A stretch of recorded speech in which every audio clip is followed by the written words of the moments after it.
20 volt, 8 kilo ohms.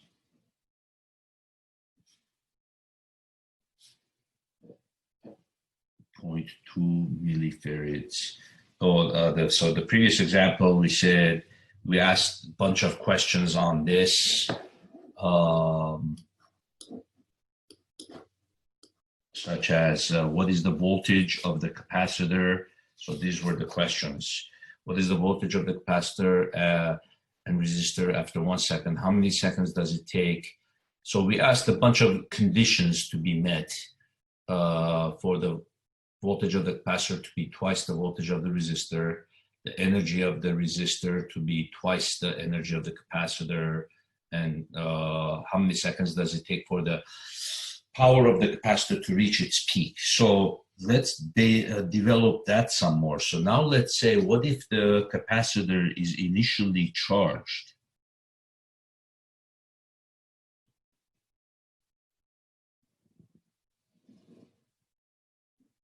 So let's say the capacitor is initially charged, Q initial, let's say is,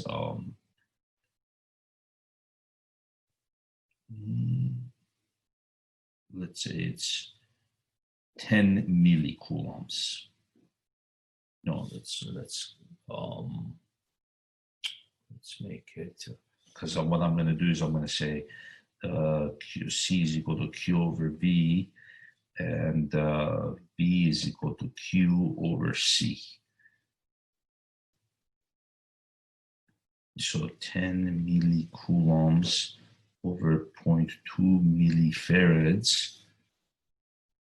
Yeah, that we could have that. Let's see here, 10 millicoulombs, 0.2 millifarads. And therefore, the initial voltage of the, so either the initial voltage of the resistor could be given, the capacitor could be given to you, or the initial charge can be given to you. So if the initial charge was 10 millicoulombs and the capacitance was 0.2 millifarads, so then that would be what? 50 volts.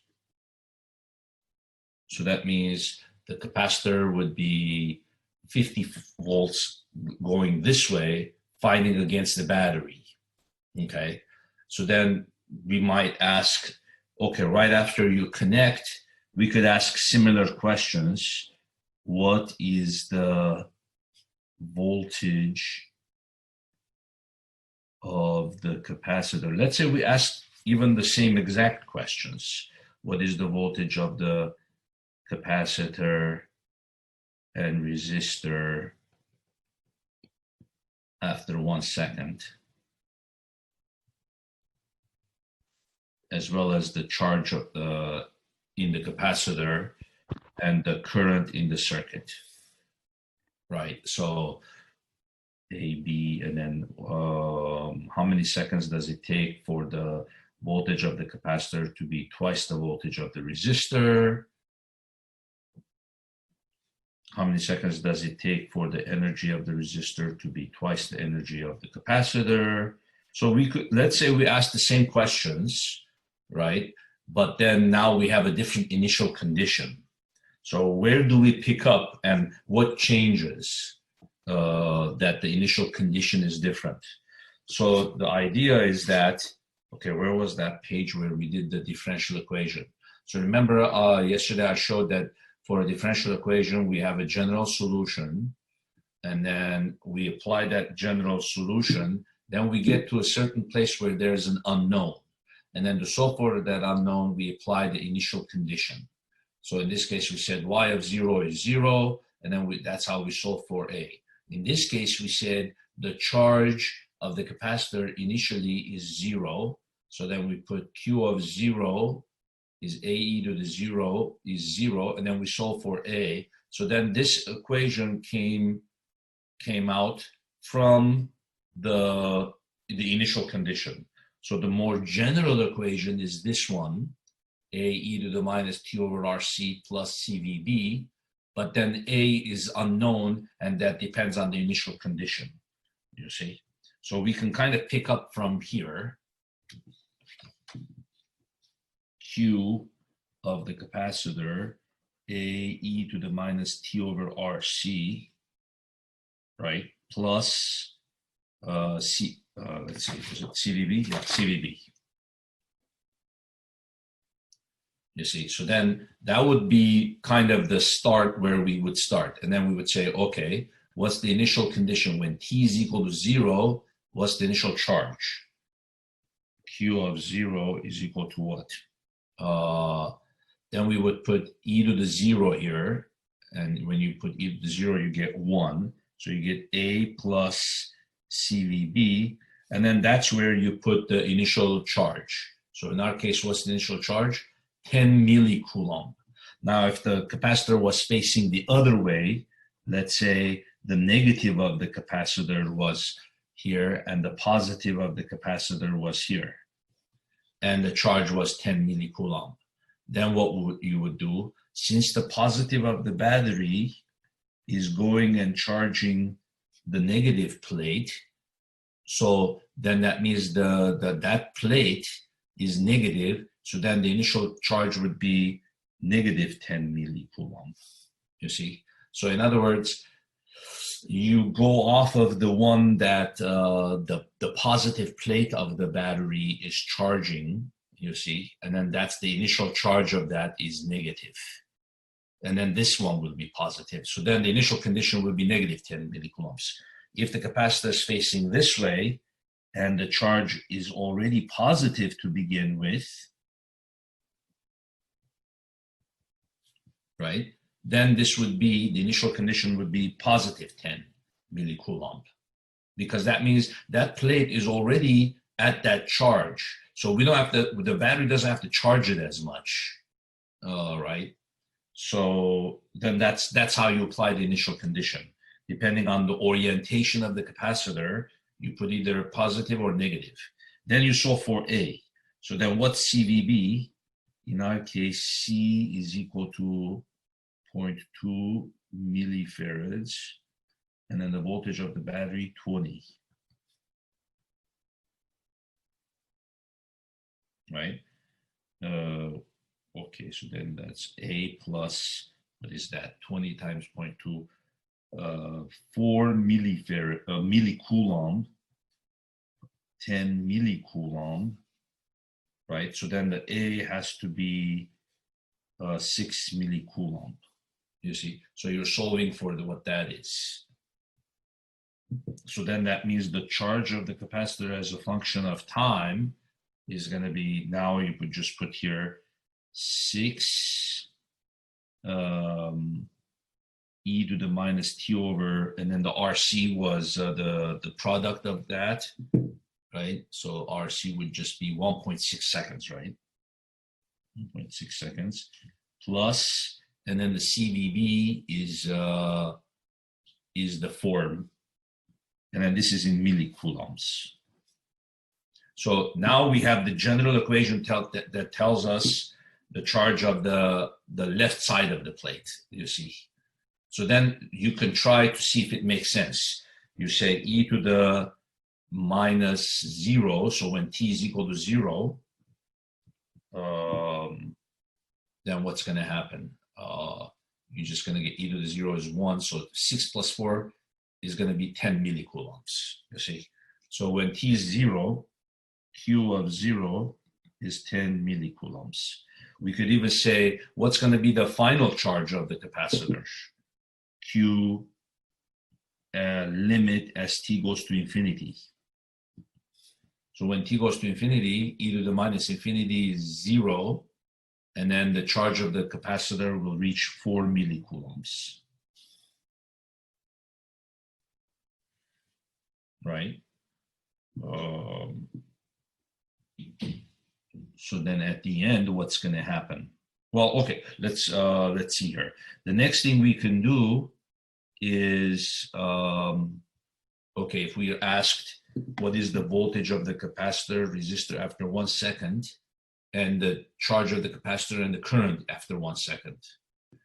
So then we can just say, okay, put 1 second in here, and then we say 1 So 6e to the minus 1 over 1.6 plus 4. So simple, just put everything in there.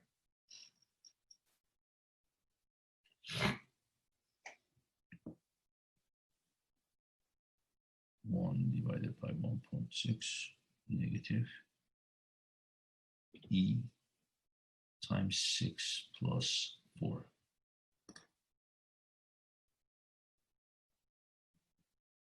24 millicoulombs. Also, the initial charge is 10. So basically the charge is, hold on. Did I do that right?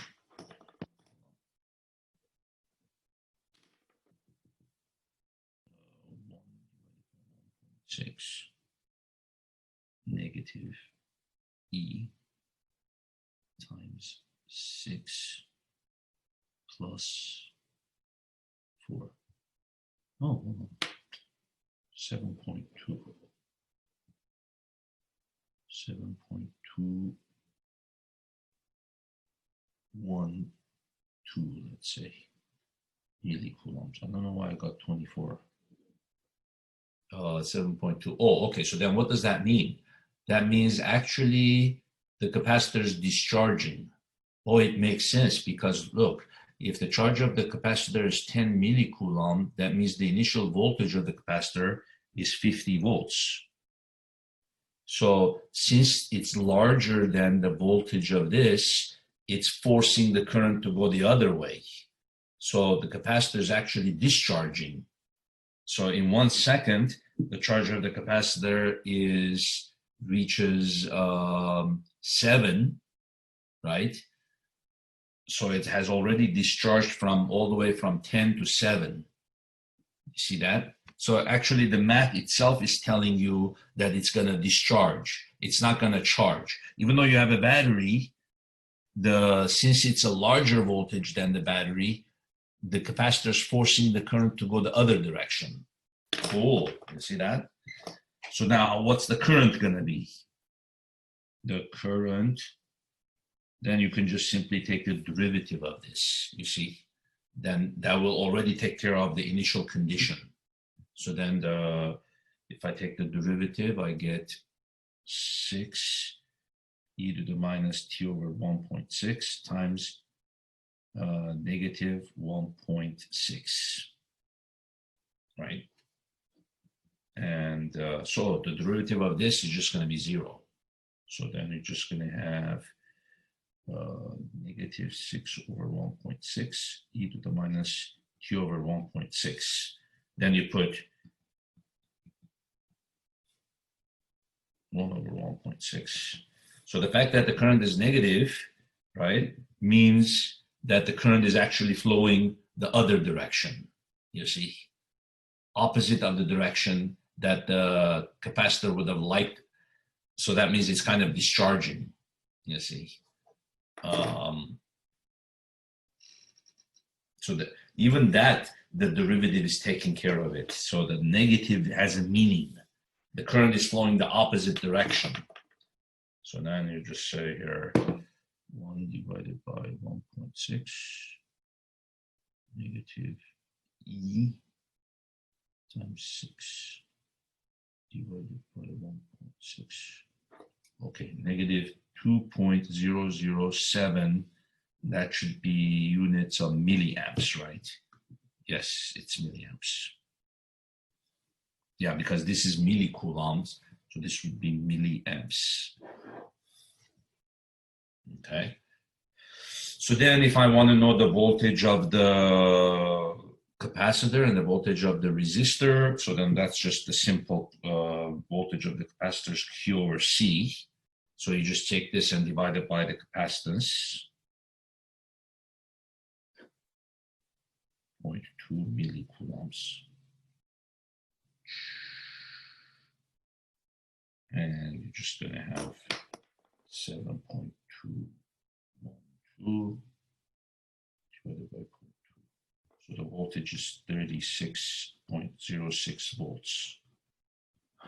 Oh, wow. In 1 second, that's already very fast. So the capacitor went from being 50 volts, right, down to 36 volts, you see.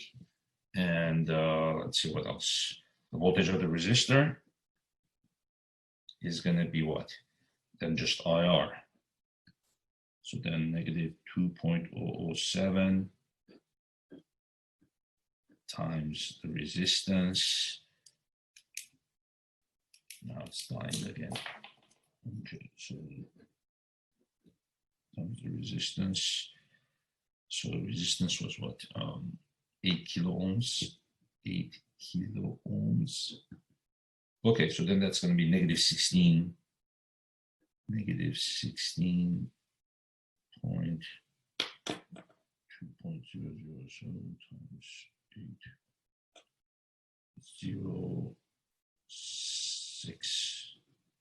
volts. So even that, when you add their voltages, what do you get? 20 volts. So you see, this one is acting as if it is a battery like this. You got the battery, this one.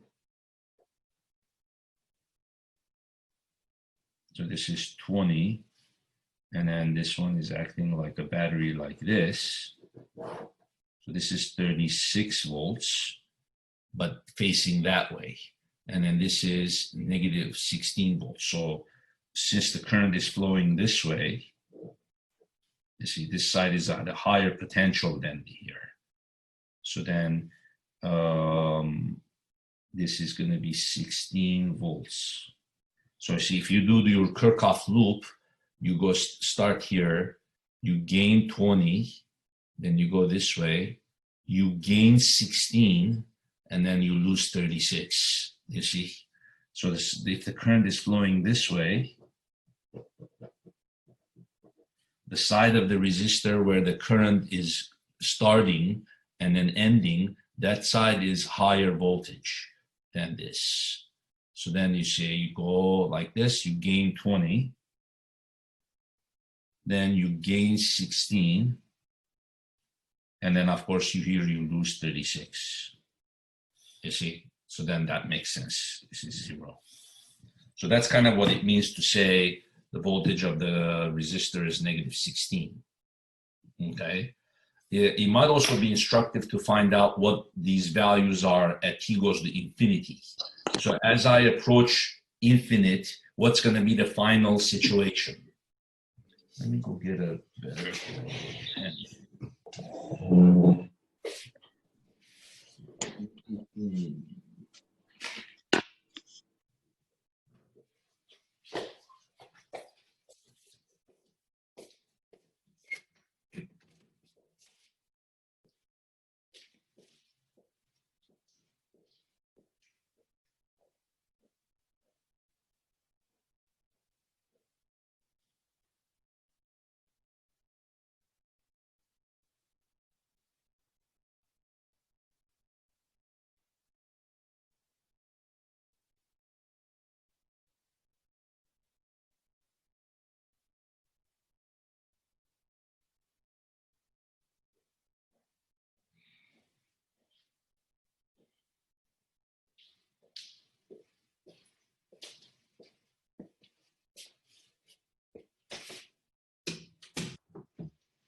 Okay, so then as t goes to infinity, what's going to happen to all of these values?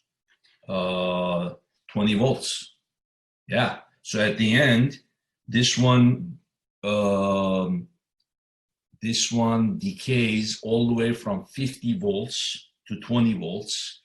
And when there's no more current, there's no more voltage drop across the resistor. So at the end, it's almost like there is no resistor. You see, it's just a battery and capacitors. So this is kind of similar to the problems that we did before. Remember, when was it? In the capacitor chapter, where I said, oh, you have a charged capacitor, and then you disconnect it from the battery, you connect it with another capacitor, analyze that. Except we are analyzing this more with a differential equation format. Or I said you have a charged capacitor, then you disconnect it from the battery, you connect it with another battery. Remember those problems? And then you connect it with another capacitor, except the difference is that now I'm also connecting it to a resistor, you see. So it's kind of similar to those problems, but the difference is I'm also including a resistor, and I'm making it a more formal approach than this. I'm using a differential equation, initial conditions approach, you see. So it does make sense. 20 volts is the final voltage of the capacitor. Okay, how about the energy? How would we derive the energy of this? Remember what we did yesterday for the energy?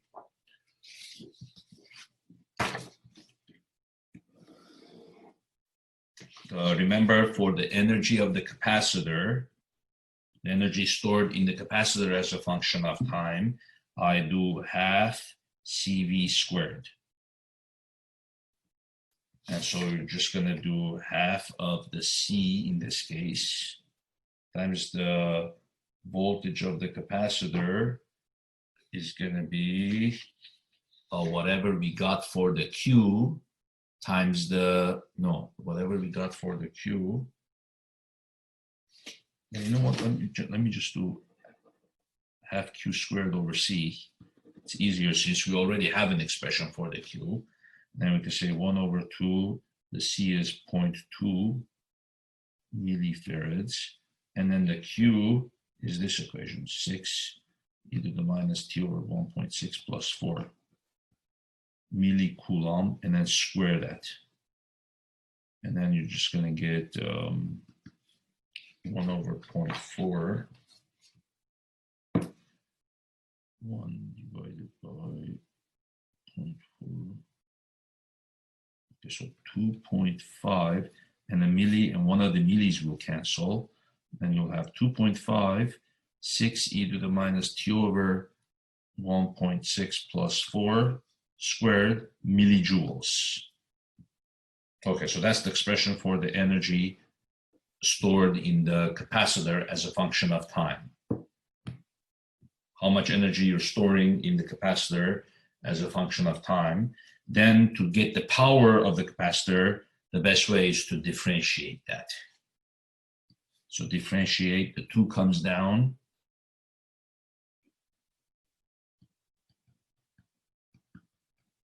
Then differentiate the chain rule, differentiate the inside.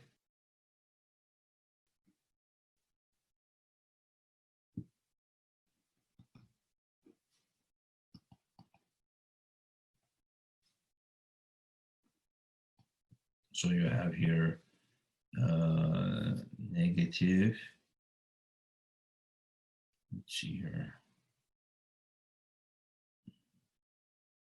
So negative, let's see here, 5 times 6 is 30 over 1.6. Then e to the minus t over 1.6, e to the minus t over 1.6 plus 4. And that's milliwatts.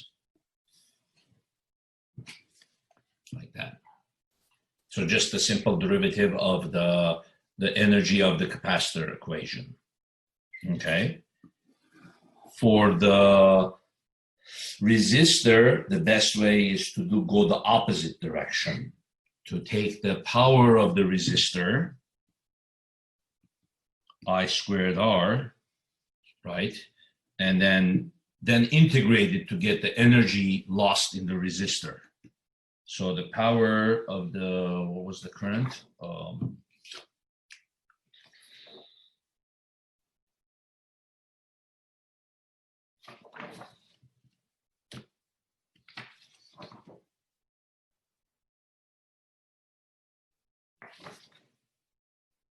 Where did I put the current here?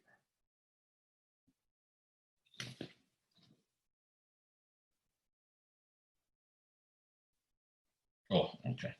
So the current equation was negative 6 over 1.6 e to the minus t over 1.6 squared.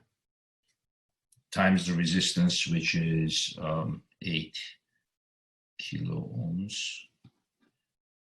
Okay, so then you're going to get 36 over 1.6 squared times 8 e to the minus 2t over 1.6.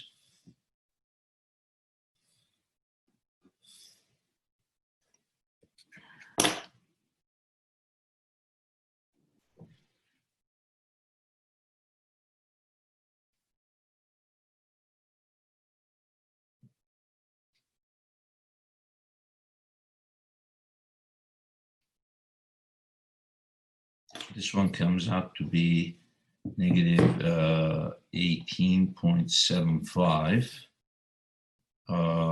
This one comes out to be 36 times 8 divided by 1.6 squared.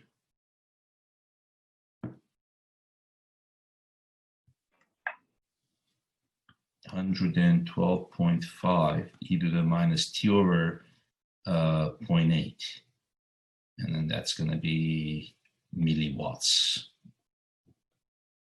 So then that's the 112.5 e to the minus t. So this is the power of the rate at which you are storing energy in the capacitor. This is the energy of the capacitor, and then this is the power of the resistor, right?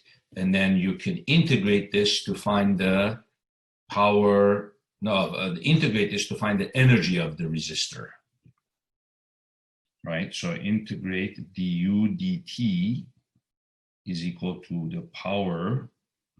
So it's going to be 112.5 e to the minus t over 0.8, right? Then you're going to have the dt goes over there and integrate potential energy as a function of time, right? Then you're going to do the integral 0 to t. So then you have here 112.5, the integral of this, this is going to come out as a reciprocal, negative 0.8. E to the minus t over 0.8, 0 to t, and then you're going to have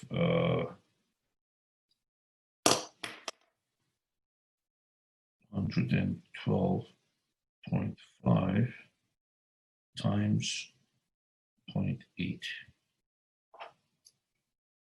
negative 90, and then just put that in, e to the minus t over 0.8 minus e to the 0, which is 1.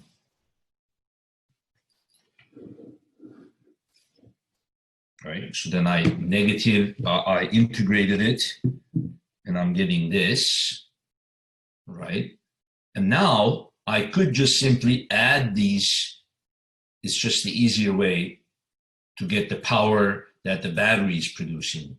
I could derive it all the way from scratch, but why do all that work, you know? Then I could just say, so far I've got this.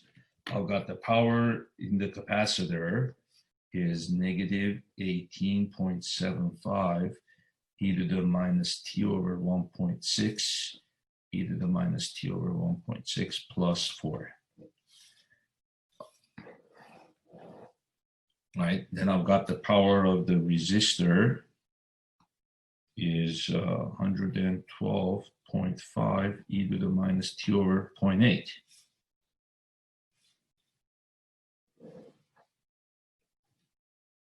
Right, and you could just add them to get the power of the battery.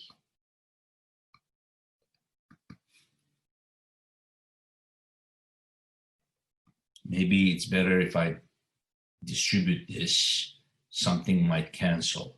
If I distribute this, I'll get e to the minus t over 0.8, right? Because you'll get 2 of these, plus 4 e to the minus t over 1.6. Then I'm going to add to that the power in the resistors.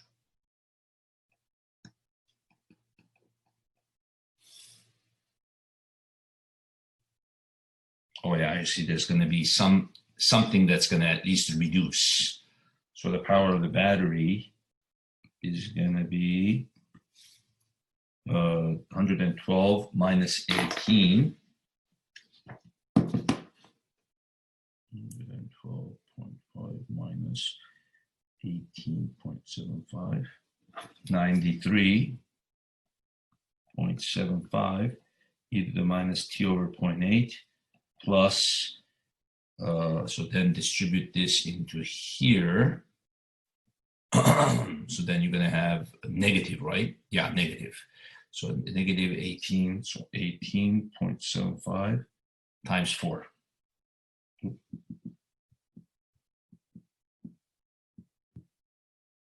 Then it's going to be negative 75 e to the minus t over 1.6. So this is the energy produced by the power produced by the battery. And then the energy equation, I've got the energy of the capacitor is 2.5, 6 e to the minus t over 1.6 plus 4 squared millijoules. And then the energy of the resistor,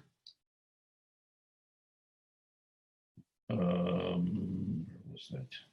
Oh, I integrated it. That's the one that I got down here by integrating the power of the resistor. So negative 90 e to the minus t over 0.8 minus 1. Okay, then add them to give you the energy produced by the battery. So you see what I'm saying is you don't necessarily have to use those pre-done formulas on the formula sheet that we used yesterday. You could just simply derive any of these and then add these two.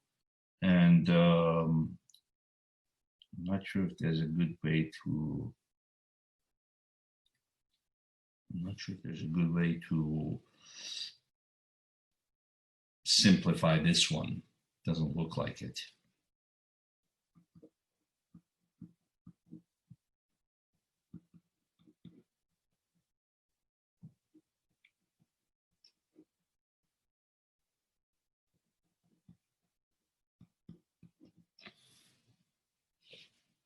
So that's the energy of the battery.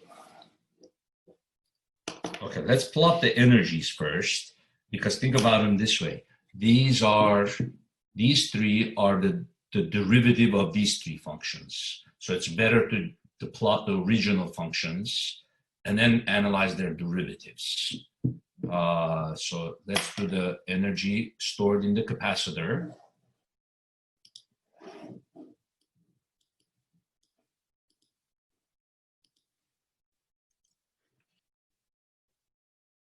Right?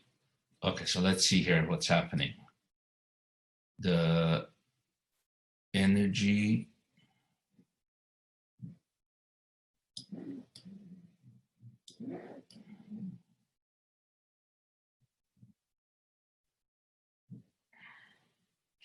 so I guess we could say kind of, okay, let's see here. The energy of the capacitor is going down and then plateaus. You see, because in this case, the capacitor is actually discharging, remember? Because the initial condition we gave it was that the capacitor has an initial charge. So you see the red one is showing the energy stored in the capacitor is discharging, you see? And then eventually it's going to plateau when it reaches 20 volts, right? And then the blue one is showing what? The energy lost in the resistor.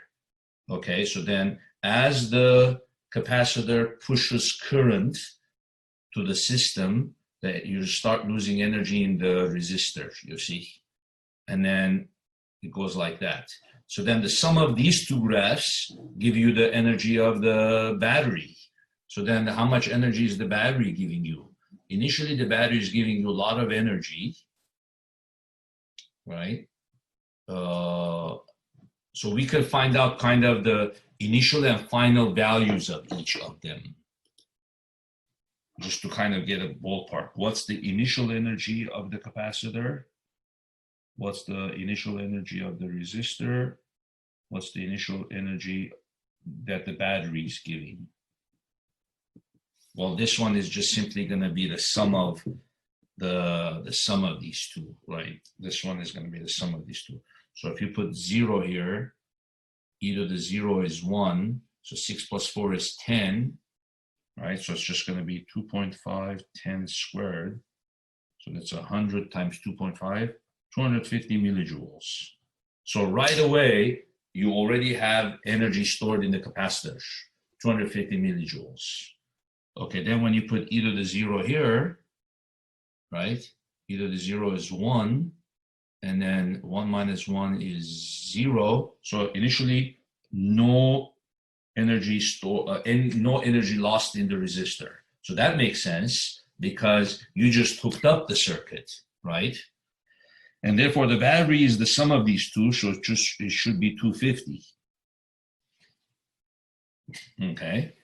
Then how about the final UC at infinity? UR at infinity. UB at infinity. So then infinity, e to the minus infinity is 0, so you just have 2.5 times 4 squared. So that's going to be the final energy that is stored in the capacitor. Let's see here if all this makes sense.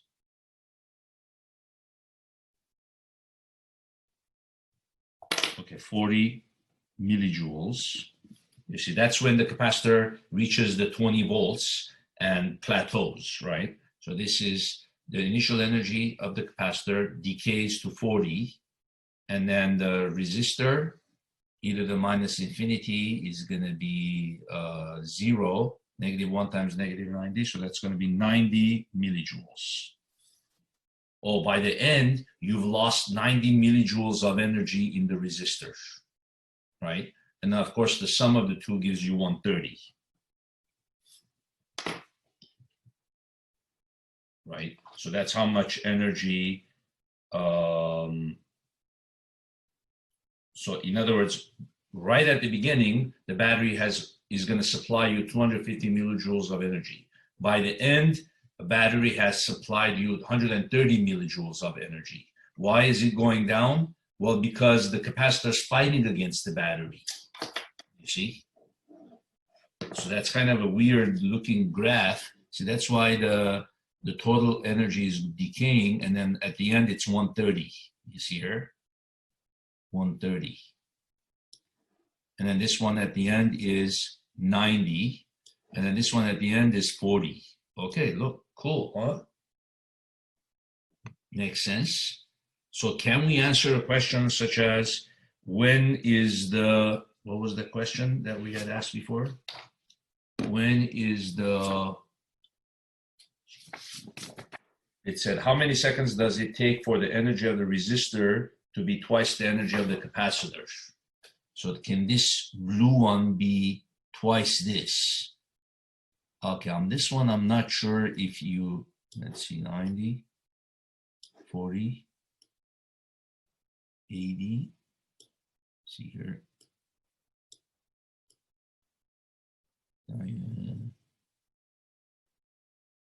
See here, this is 88, 62. Somewhere around here, 82, 42, 4. Yeah, you might get a situation where the energy of the capacitor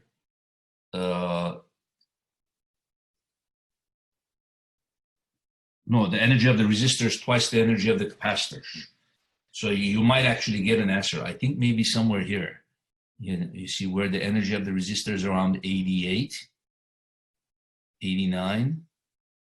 And then the energy of the capacitor is this one, by half of that. So maybe something like 3-second interval. So how would we do that mathematically? You would set this guy, energy of the resistor to be twice this guy. Okay, so energy of the resistor. I'm just going to write the energy of the resistor. I'm just going to flip these order. And energy of the resistor is 91 minus e to the minus t over 0.8. Twice that, right? So we want it to be 2 times that, which is 5.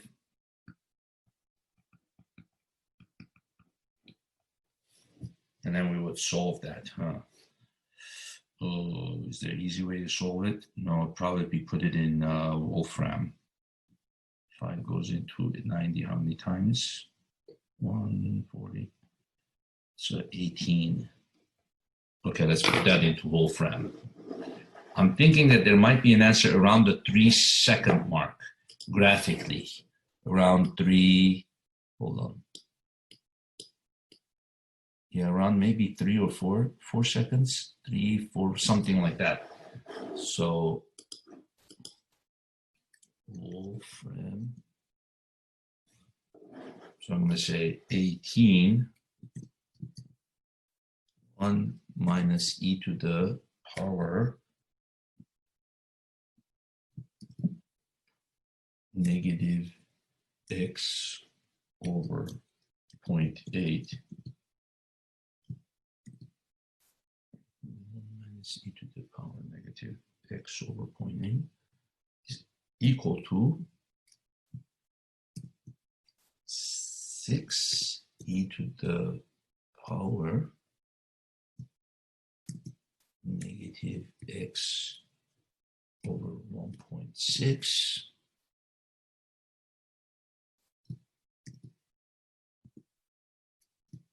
plus 4 squared. Let's see if I put that in right. 18, 1 minus e to the minus x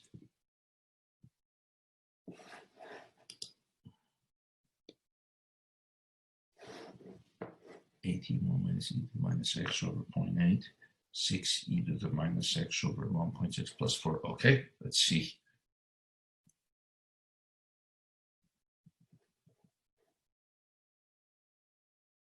$5.155. Let's see, 5.155, where would that be? Oh, right there. Oh yeah, 5.155, 89. And then the other one is 45. Oh yeah, yep. Then the energy of the resistor is twice the, yeah. Oh wow, that's it, it worked out. Wow, nice. T is equal to 5.155.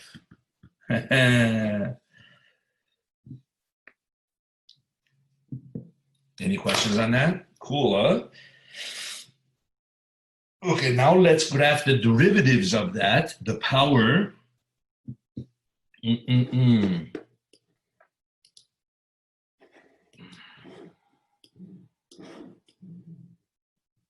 Oh, we've got this little peak thing going on again. Remember that we had that earlier too with power.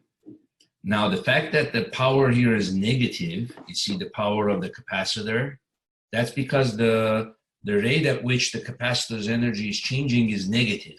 So think about the energy. Remember how the energy of the capacitor was going down? So the fact that the power of the capacitor is negative, starts out negative and it goes all the way to 0, that means the capacitor is discharging. The rate at which the energy is changing is negative. You see, so that's why the power of the capacitor is negative on the bottom. And then the power of the resistor is going to be very, very high. Okay. And then the power of the battery kind of comes down and then reaches a local min and then goes back up to 0. See right here. So that's the battery's power. the rate at which the power, the energy of the battery is changing as a function of time. See, so for the power, they all eventually go to zero, you see. So what had we asked before? We said, how many seconds does it take for the power of the capacitor to reach its peak? Well, in this case,